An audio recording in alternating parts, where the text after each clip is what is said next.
बहुजन शिक्षक पतसंस्थेतर्फे 8% लाभांश जाहीर। 5वी वार्षिक सर्वसाधारण सभा खेळीमेळीत संपन्न। सभासदांशी आपले विश्वासाचे नाते जपत बहुजन शिक्षक व कर्मचारी सहकारी पतसंस्था मर्यादित सोलापूर या पतसंस्थेने सर्व सभासद, खातेदार व कर्मचाऱ्यांच्या सहकार्याने चांगली भरारी घेतली। सुलभ आणि पारदर्शक सेवेमुळे पतसंस्थेचा नावलौकिक असून हाच पतसंस्थेचा मानदंड आहे, असे प्रतिपादन पतसंस्थेचे संस्थापक तथा मानद सचिव समाजभूषण अण्णासाहेब भालशंकर यांनी व्यक्त केले। बाळे येथील श्री दिगंबरराव विश्वनाथ ढेपे प्रशाला येथे आयोजित केलेल्या बहुजन शिक्षक व कर्मचारी सहकारी पतसंस्था मर्यादित सोलापूर या पतसंस्थेच्या 5व्या वार्षिक सर्वसाधारण सभेत ते बोलत होते।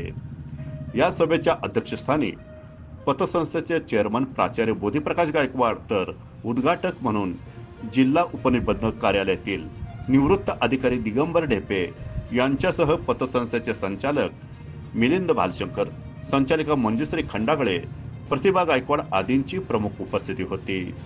प्रारंभी महापुरुषांच्या प्रतिमेचे पूजन मान्यवरांच्या हस्ते करण्यात आले।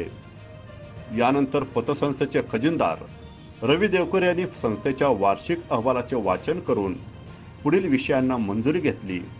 यानंतर पतसंस्थेच्या सभासदांचे गुणवंत पाल्यांचे तसेच ज्या सभासदांची पदोन्नती नियुक्ती झाली आहे अशांचा पतसंस्थेच्या वतीने सन्मानचिन्ह, गुलाब पुष्प देऊन मान्यवरांच्या हस्ते सत्कार करण्यात आला। यानंतर सभासदांच्या वतीने राम गायकवाड, सावकार कारंडे, नितीन गायकवाड यांनी पतसंस्थेच्या पारदर्शक कामकाजाचे कौतुक करीत पतसंस्थेचे आभार मानले। काशीनाथ जंगलगी यांनी विमा संदर्भात माहिती दिली। यावेळी पतसंस्थेतील सभासद मोठ्या संख्येने उपस्थित होते। प्रास्ताविक पतसंस्थेचे चेअरमन बोधीप्रकाश गायकवाड यांनी केले। सूत्रसंचालन व्हाईस चेअरमन प्राध्यापक युवराज भोसले यांनी केले, तर संचालक प्रफुल्ल जानराव यांनी आभार मानले। यानंतर सभासदांना लाभांश वाटप झाल्यानंतर स्नेहभोजन देण्यात आले। मानधन संचालक मंडळाने या ठिकाणी घेतलेलं नाही, त्यामुळे पतसंस्थेच्या सभासदांच्या विश्वासाला पात्र राहून पतसंस्थेने हे केलेलं कामकाज नेत्रदीपक अशा पद्धतीचं हे कामकाज आहे।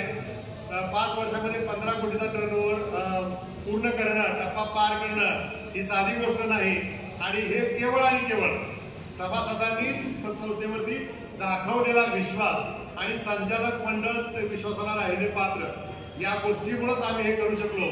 भविष्यामध्ये सुद्धा पतसंस्थेच्या सर्व संचालकांनी अशाच पद्धतीनं काटकसरीने व्यवहार करावा आणि कारण पतसंस्थेचे संचालक मंडळ बाहेर गावून येतात, जाण्या येण्याचा गाडी खर्च देखील संचालक मंडळ मागत नाही, तिथे आल्यानंतर चहा मागत नाही।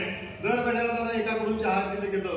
आज जर चेअरमननी चहा पाजला, दुसऱ्या मिटिंगला व्हाईस चेअरमन, तिसऱ्या मिटिंगला खजिनदार, चौथ्या मिटिंगला मी, असं प्रत्येक मिटिंगला वेगवेगळ्या संचालकांनी चहा तिथं द्यायचा। अशा पद्धतीनं हा कारभार